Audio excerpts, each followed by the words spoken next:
Picture this. You're sitting in your car, kids in the back, and a text pop up from your ex. This message could flip your whole day upside down. One word back, and then it's an argument. One delayed response, and it's just more drama later. Co-parenting feel like it's walking on eggshell, right? Here's the thing. Most single dads make the same mistake in this moment. And it's the reason co-parenting stays so stressful. But it doesn't have to be that way. You can handle these moments calmly, protect your peace, and keep your life simple for your kids.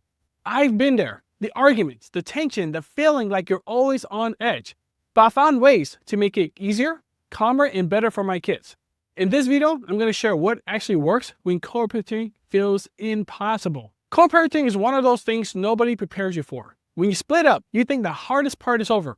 But the real challenge starts when you have to raise kids together from two different homes. Every text, every call, every handoff can feel like a battle. Sometimes it's not even about the kids. It's leftover feelings or old arguments or control. You might try to stay calm, but deep down, it eats at you. You want to do what's best for your kids, but you're stuck dealing with an ex who might not see things the same way as you do. The biggest mistake I made early on was thinking I could fix her. I thought if I could explain things better or argue harder, she would suddenly start co-parenting the way I wanted. But that only made things worse. The truth is, you can't control your ex. You can only control how you respond. This is where most dads just feels stuck. They're drained because you're trying to do everything at once. You got your job to think about, your kids, their own emotions, while also keeping the peace. That constant stress bleeds into every part of your life. You're short with your kids, you're tired at work, and by the time you get a break, you're already burnt out. Here's the good news. Co-parenting doesn't have to feel like this forever. The shift happens when you stop fighting battles that don't matter and start putting in systems in place to protect your peace. It's not about winning arguments. It's about building a stable world for your kids and, of course, for yourself. Once I made that change, everything just feels much lighter. And I truly believe you can do the same as well. The first thing that saved my sanity was setting clear boundaries.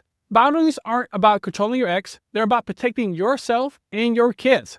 When I stopped letting every single little thing turn into fight, life just got easier.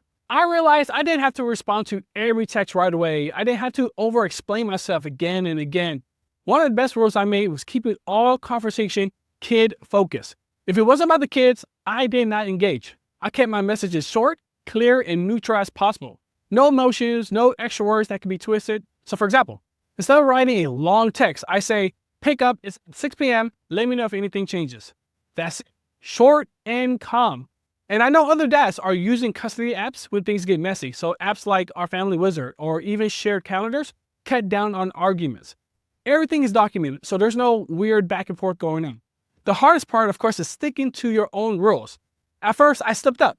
I fired back with emotional texts. And every time I did, it blew up in my face. Over time, I learned how to pause before replying.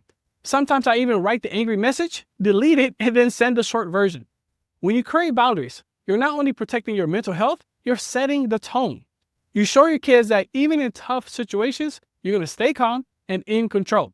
That gives you stability they need, and it gives you the peace you've been missing. Once you have boundaries, the next step is learning how to communicate in a way that keeps things peaceful.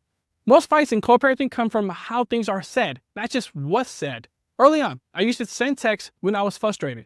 I hit send, and a small issue would blow up into a huge, full argument. I learned the hard way that reacting fast usually makes things worse. Now, I keep every message short, clear, and focus only on the kids. I remove opinions, emotions, and anything that could sound like blame. For example, instead of saying, you're always late with the drop-off, I'll write instead, drop-off is at 6. Let me know if you're running behind. It's direct and it avoids drama. And timing matters too. If I'm upset, I don't reply right away. I give myself time to cool down. Sometimes I'll type what I want to say, then rewrite it in a calmer way before sending.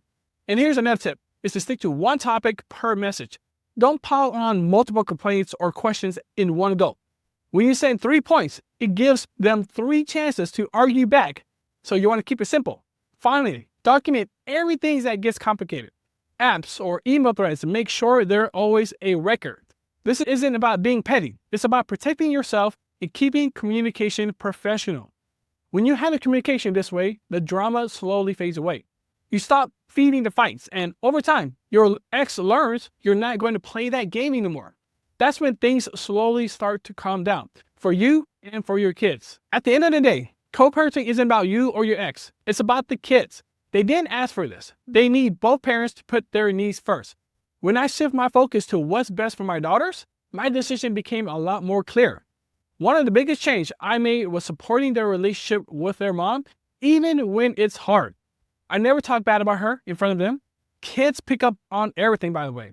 Hearing negative comments only confuses them and makes them feel like they have to pick sides. Instead, I tell them, look, I'm glad you had a ton of fun with your mom. Or, that's great she took you there. All right, just keep it positive. It keeps them feeling safe and loved by both parents. And another thing is consistency is also key.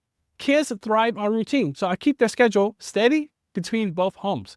Bedtime homeworks or even little things like snack day left. Keeping those patterns reduces stress. They don't have to adjust to every new world every time they switch houses, right? When conflicts happens, I remind myself to keep my kids out of the middle. They're not messengers. They shouldn't be passing notes or updates between parents. All communication stay between us adults. Finally, I focus on being present when they're with me. Even if co-parenting is stressful, I don't let it steal moments with them. We laugh, we play, we make memories together.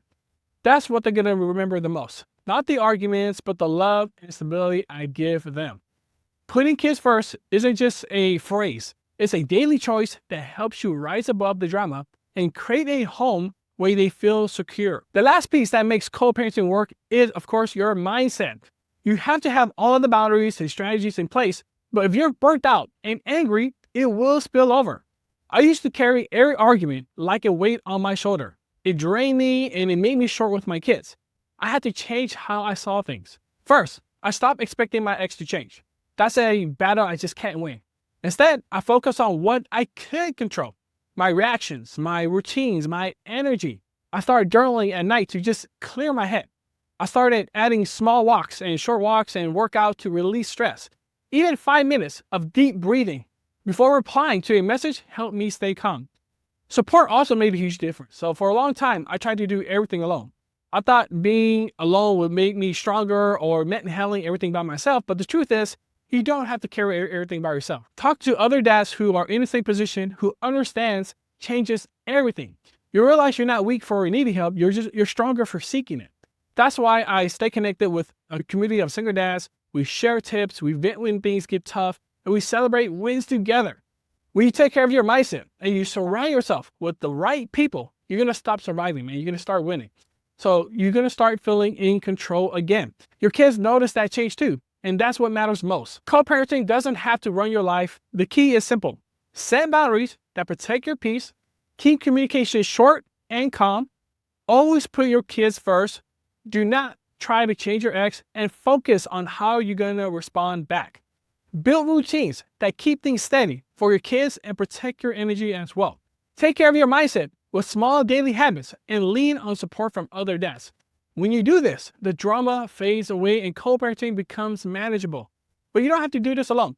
Join our community in the link below, connect with us, and take back control of your life. I see you on the inside. Peace.